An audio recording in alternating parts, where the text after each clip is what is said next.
The Jehovah's Witnesses are a far more subtle cult in many ways than Mormonism, but their ideas will be recognizable to you if you've come this far in the series.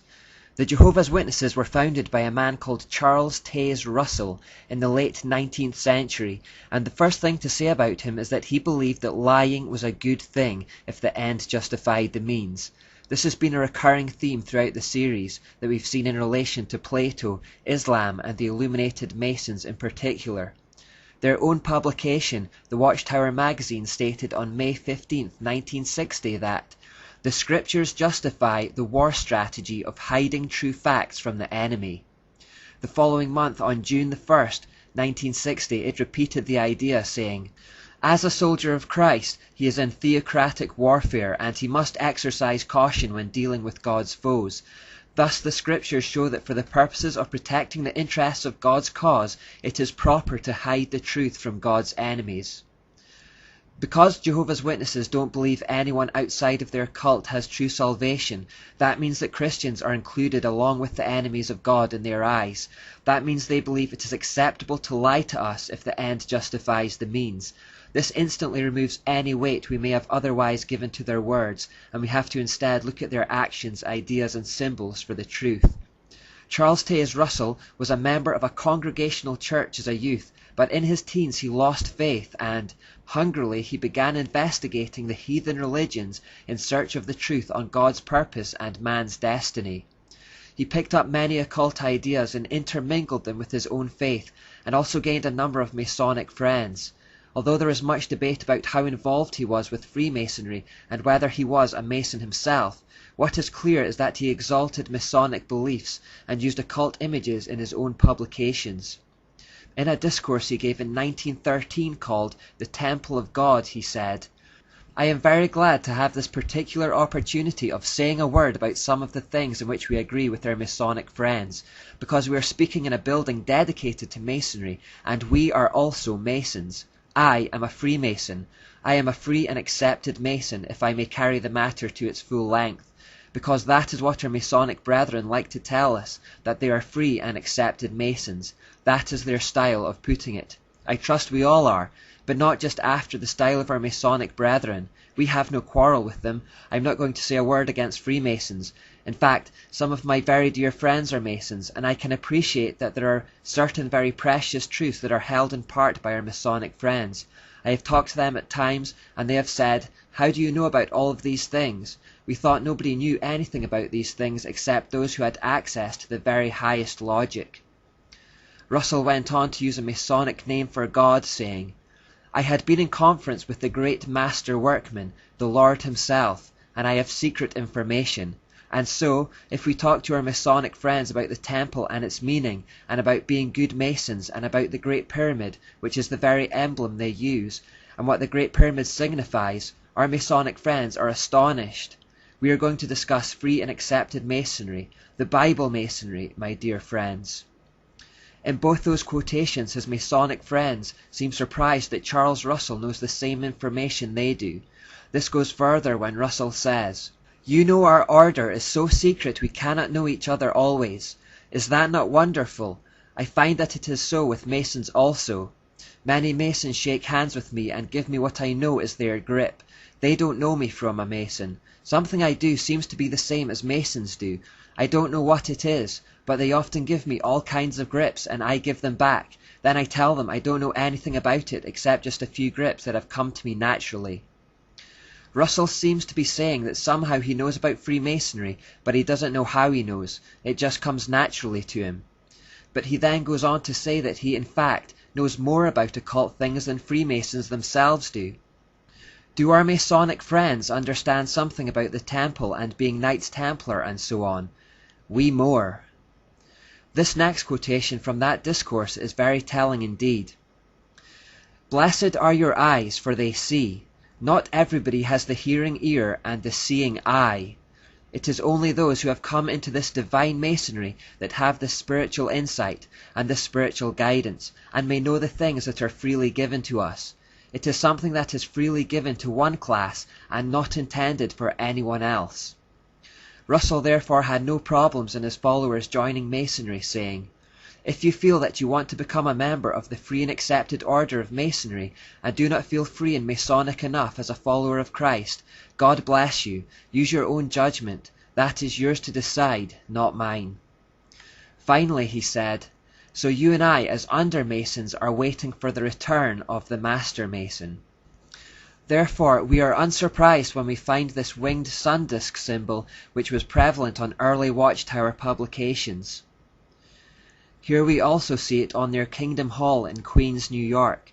I'm led to believe that this too has recently been taken down as it was starting to cause too much controversy.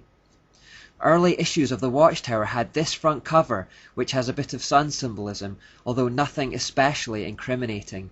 The Watchtower with the illuminating light coming from the top also hints at the old Babylonian tower theme, but it's presented as a kind of lighthouse rather than a ziggurat. This seems to me to be the subtlety of the Jehovah's Witnesses. It's like Russell was constantly hinting at occult ideas and dancing around them, but disguising them or distancing himself just enough for them to avoid incrimination.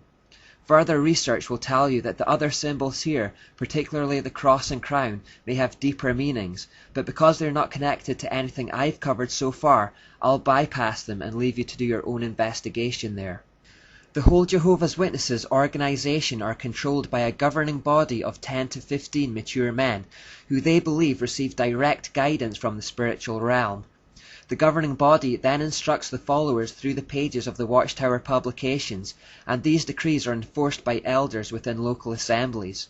We're basically talking about a power hierarchy here, where those at the top claim spiritual authority to enforce their temporal authority.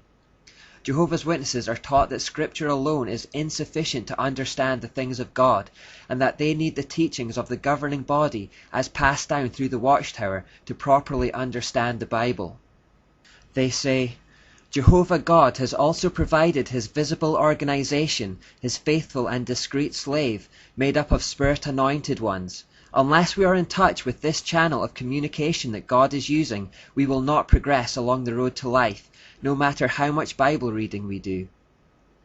They teach that people are not to think for themselves, but are to rely upon this hierarchy for true knowledge, saying, but a spirit of independent thinking does not prevail in God's organization, and we have sound reasons for confidence in the men taking the lead among us. There are similarities here to the Catholic Church and all the pagan hierarchies, in that they try to keep control by teaching their followers to develop a dependency on the hierarchy for truth, and not to think for themselves.